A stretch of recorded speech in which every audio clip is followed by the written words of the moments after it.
ओम शांति। 26 फरवरी 2026। बाप दादा के मधुर महावाक्य। मीठे बच्चे, सुख देने वाले एक बाप को याद करो। इस थोड़े समय में योग बल जमा करो तो अंत में बहुत काम आएगा।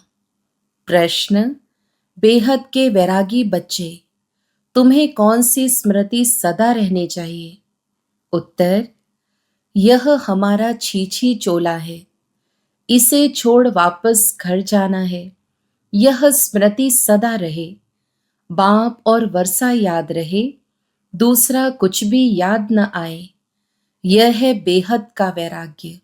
कर्म करते याद में रहने का ऐसा पुरुषार्थ करना है जो पापों का बोझा सिर से उतर जाए, आत्मा तमो प्रधान से सतो प्रधान बन जाए। ओम शांति। बाप बच्चों को रोज बहुत सहज बातें समझाते हैं। यह है ईश्वरीय पाठशाला। बरोबर गीता में भी कहते हैं, भगवान वाच, भगवान बाप सबका एक है। सब भगवान नहीं हो सकते, हाँ सब बच्चे हो सकते हैं एक बाप के। यह जरूर बुद्धि में आना चाहिए कि बाप स्वर्ग नई दुनिया की स्थापना करने वाला है। उस बाप से हमको स्वर्ग का वर्षा जरूर मिला होगा। भारत में ही शिव जयंती गाई जाती है, परंतु शिव जयंती कैसे होती है यह तो बाप ही आकर समझाते हैं। बाप आते हैं कल्प के संगम युग पर, बच्चों को फिर से पतित से पावन बनाने, अर्थात वर्षा देने। इस समय सबको रावण का श्राप है, इसलिए सब दुखी हैं। अभी कलयुगी पुरानी दुनिया है। यह हमेशा याद रखो कि हम ब्रह्मा मुख वंशावली ब्राह्मण हैं। जो भी अपने को ब्रह्मा कुमार कुमारी समझते हैं, उनको जरूर यह समझना चाहिए कि कल्प कल्प डाडे से ब्रह्मा द्वारा वर्षा लेते हैं। इतने ढेर बच्चे और कोई को हो नहीं सकते। वह है सबका बाप। ब्रह्मा भी बच्चा है। सब बच्चों को वर्षा डाडे से मिलता है। उनका वर्षा है सतयुग की राजधानी।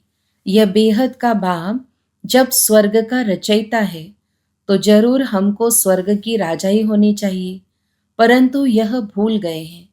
हमको स्वर्ग की बादशाही थी, परंतु निराकार बाप कैसे देंगे? जरूर ब्रह्मा द्वारा देंगे। भारत में इनका राज्य था। अभी कल्प का संगम है। संगम पर ब्रह्मा है, तब तो बीके कहलाते हैं। अंधश्रद्धा की कोई बात हो नहीं सकती। एडॉप्शन है। हम ब्रह्मा कुमार कुमारियां हैं। ब्रह्मा शिव बाबा का बच्चा है। हमको शिव बाबा से फिर से स्वर्ग की बादशाही मिल रही है।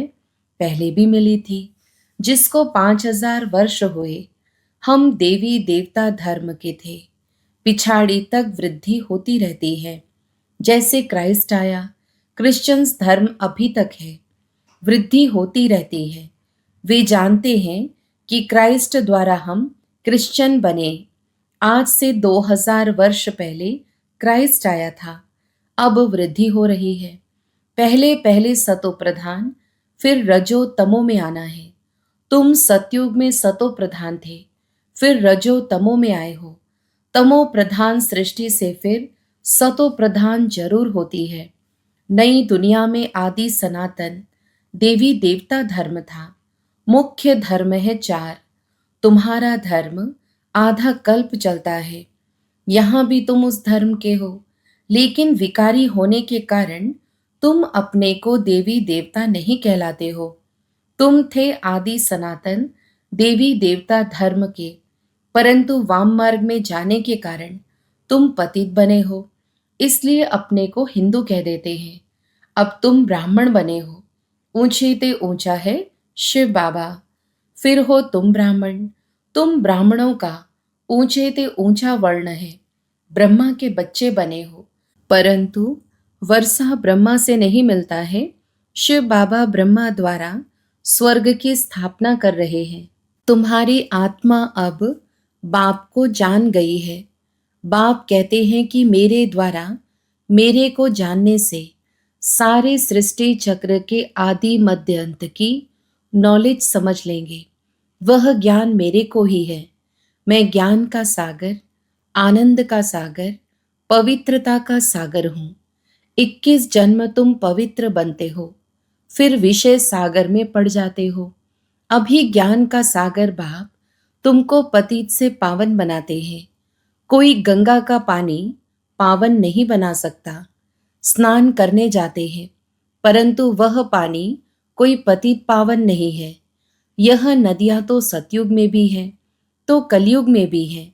पानी का फर्क नहीं रहता। कहते भी हैं सर्व का सद्गति दाता एक राम, वही ज्ञान का सागर पतित पावन है। बाबा आकर ज्ञान समझाते हैं, जिससे तुम स्वर्ग के मालिक बनते हो।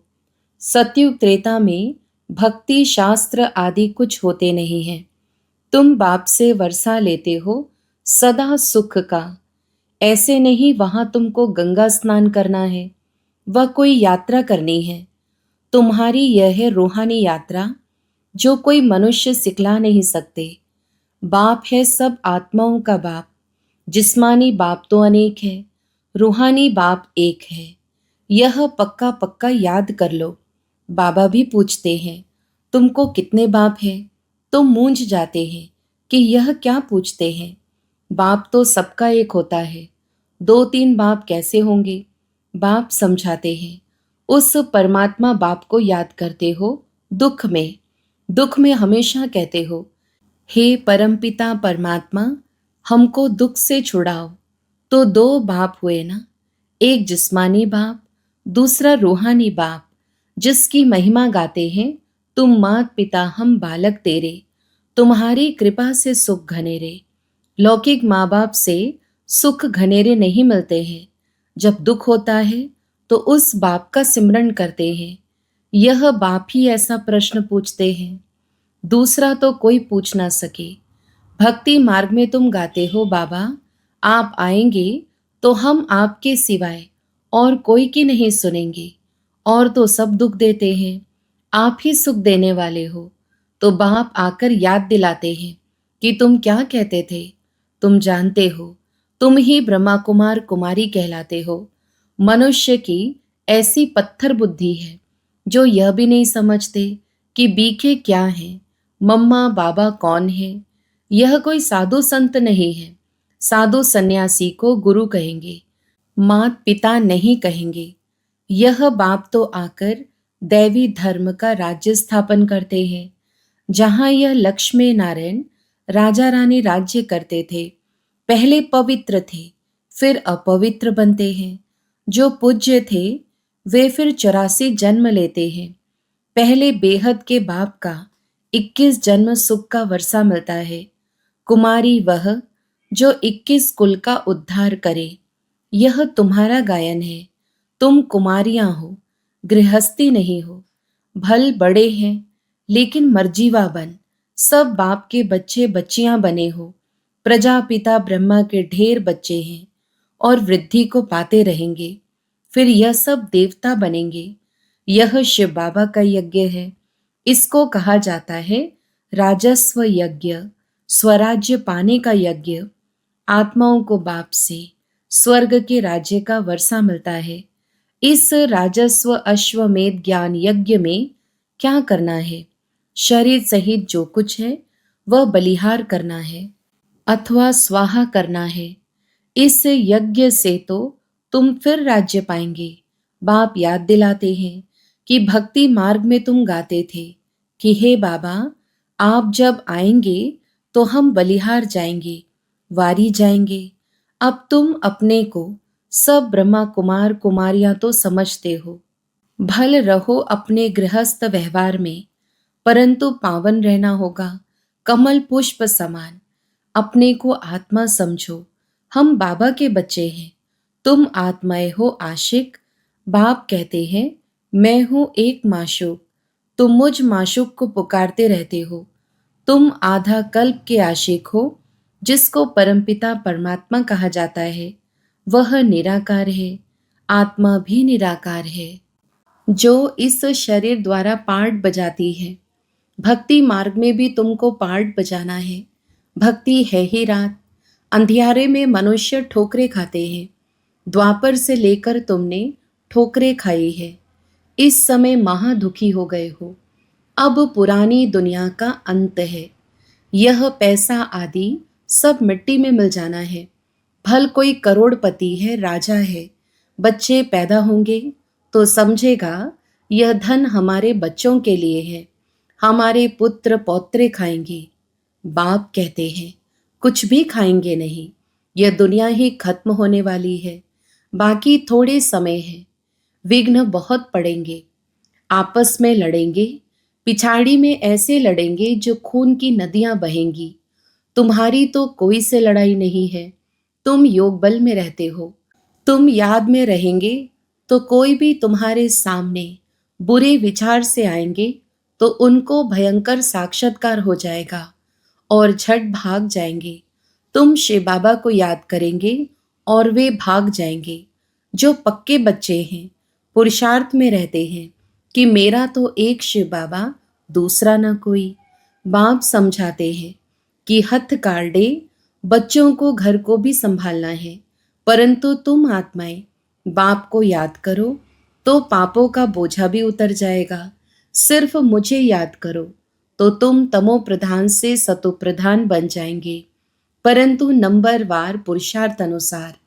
फिर तुम सब यह शरीर छोड़ेंगे। बाबा सभी आत्माओं को मच्छरों सदृश ले जाएंगे। बाकी सारी दुनिया को सजाएं खानी है। भारत में बाकी थोड़े जाकर रहेंगे। उसके लिए यह महाभारत लड़ाई है। यहाँ तो बहुत वृद्धि होगी। प्रदर्शनी, प्रोजेक्टर आदि द्वारा कितने सुनते हैं। वह प्रजा बनती जाती है। राजा तो एक होता है, बाकी होती है प्रजा। वजीर भी प्रजा की लाइन में आ जाता है। ढेर प्रजा होती है। एक राजा की लाखों के अंदाज में प्रजा होती है, तो राजा रानी को मेहनत करनी पड़े ना। बाप कहते सब कुछ करते निरंतर मुझे याद करो। जैसे आशिक माशुक होते हैं, उन्हों का जिस्मानी लव रहता है। तुम बच्चे इस समय आशिक हो, तुम्हारा माशूक आया हुआ है, तुमको पढ़ा रहा है। पढ़ते पढ़ते तुम देवता बन जाएंगे। याद से विकर्म विनाश होंगे और तुम सदैव निरोगी भी बनेंगे। फिर 84 के चक्र को भी याद रखना है। सतयुग में इतने जन्म, त्रेता में इतने जन्म। हम देवी देवता धर्म वालों ने पूरे 84 का चक्र लगाया है। आगे चलकर तुम बहुत वृद्धि को पाएंगे। तुम्हारे सेंटर्स हजारों के अंदाज में हो जाएंगे। गली गली में समझाते रहेंगे कि सिर्फ बाप को और वर्षे को याद करो। अब चलो घर वापस। यह तो छीछी चोला है।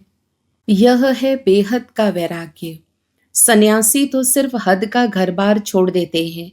वह है हठ योगी। वह राजयोग सिखला नहीं सकते।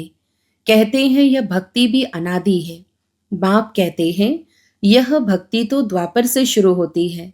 84 पौड़ियां उतरी, अब तुम तमो प्रधान बने हो। तुम सो देवी देवता थे। क्रिश्चियन कहेंगे हम सो क्रिश्चियन थे। तुम जानते हो हम सतयुग में थे। बाप ने देवी देवता धर्म स्थापन किया। यह जो लक्ष्मी नारायण थे वह अब ब्राह्मण बने हैं। सतयुग में एक राजा रानी थे, एक भाषा थी। यह भी बच्चों ने साक्षात्कार किया है। तुम हो सब आदि सनातन धर्म के। तुम ही 84 जन्म लेते हो। वह जो कहते आत्मा निर्लेप है, वह ईश्वर सर्वव्यापी है, यह रॉन्ग है। सब में आत्मा है, फिर कैसे कहते हो हमारे में परमात्मा है? फिर तो सब फादर्स हो गए, कितने तमो प्रधान बन गए हैं। आगे जो सुनते थे वह मान लेते थे। अब बाप आकर सत्य सुनाते हैं। तुमको ज्ञान का तीसरा नेत्र देते हैं, जिससे तुम सृष्टि के आदि मध्य अंत को जानते हो। अमर कथा भी यह है। बाकी सूक्ष्म वतन में कथा आदि है नहीं। यह सब भक्ति मार्ग का सैपलिंग है। तुम अमर कथा सुन रहे हो अमर बनने के लिए। वहां तुम खुशी से एक शरीर छोड़ दूसरा जाकर लेंगे। यहाँ तो कोई मरता है तो रोते पिटते हैं, वहाँ बीमारी आदि होती नहीं, सदैव एवर हेल्दी रहते हैं, आयु भी बड़ी होती है, वहाँ पतितपना होता नहीं। अब यह पक्का कर लेना है कि हमने 84 का चक्र पूरा किया है। अब बाबा हमको लेने आया है, पावन बनने की युक्तियां भी तुमको बताते हैं। सिर्फ मुझ बाप को और वर्षे को याद करो। सतयुग में 16 कला संपूर्ण, फिर कला कम होती जाती है। अब तुम्हारे में कोई कला नहीं रही है। बाप ही दुख से छुड़ाकर सुख में ले जाते हैं, इसलिए लिबरेटर कहा जाता है। सबको अपने साथ ले जाते हैं। तुम्हारे गुरु तुमको साथ थोड़े ही ले जाते हैं। वो गुरु चला जाता है तो चेला गद्दी पर बैठता है। फिर चेलों में बहुत गड़बड़ हो जाती है, आपस में गद्दी के लिए लड़ पड़ते हैं। बाप कहते हैं, मैं तुम आत्माओं को साथ ले जाऊंगा। तुम संपूर्ण नहीं बनेंगे तो सजाएं खाएंगे और पद भ्रष्ट होगा। यहाँ राजधानी स्थापन हो रही है। अच्छा, मीठे मीठे सिकिलधे बच्चों प्रति माता पिता बाप दादा का याद प्यार और गुड मॉर्निंग। रूहानी बाप की रूहानी बच्चों को नमस्ते। हम रूहानी बच्चों की भी रूहानी माता पिता बाप दादा को याद प्यार, गुड मॉर्निंग और नमस्ते। धारणा के लिए मुख्य सार। पहला, याद का ऐसा अभ्यास करना है जो बुरे विचार वाले सामने आते ही परिवर्तन हो जाए। मेरा तो एक शिव बाबा, दूसरा न कोई, इस पुरुषार्थ में रहना है। दूसरा, स्वराज्य पाने के लिए शरीर सहित जो कुछ भी है वह बलिहार जाना है। जब इस रुद्र यज्ञ में सब कुछ स्वाहा करेंगे तब राज्य पद मिलेगा। वरदान, सहन शक्ति की विशेषता द्वारा दूसरे के संस्कारों को परिवर्तन करने वाले दृढ़ संकल्पधारी भव। विस्तार, जैसे ब्रह्मा बाप ने ज्ञानी और अज्ञानी आत्माओं द्वारा इंसल्ट सहन कर उसे परिवर्तन किया, तो फॉलो फादर करो। इसके लिए अपने संकल्पों में सिर्फ दृढ़ता को धारण करो। यह नहीं सोचो कि कहाँ तक होगा, सिर्फ थोड़ा पहले लगता है कैसे होगा, कहाँ तक सहन करेंगे। लेकिन अगर आपके लिए कोई कुछ बोलता भी है तो आप चुप रहो, सहन कर लो, तो वह भी बदल जाएगा। सिर्फ दिल शिकस्त नहीं बनो। स्लोगन, संगम पर सहन कर लेना, झुक जाना, यही सबसे बड़ी महानता है। अव्यक्त इशारे, एकता और विश्वास की विशेषता द्वारा सफलता संपन्न बनो। बाप दादा चाहते हैं कि बच्चों की पहले साथियों में, सेवा में, वायुमंडल में एकता हो, फिर एक बल, एक भरोसा, एक मत हो, तब सेवा में सफलता मिलेगी। जैसे नारियल तोड़कर रिबन काटकर उद्घाटन करते हो, ऐसे एक मत, एक बल, एक भरोसा और एकता की रिबन काटो और फिर सर्व की संतुष्टता, प्रसन्नता का नारियल तोड़ो। यह पानी धरनी में डालो, फिर देखो सफलता कितनी होती है। अच्छा, ओम शांति।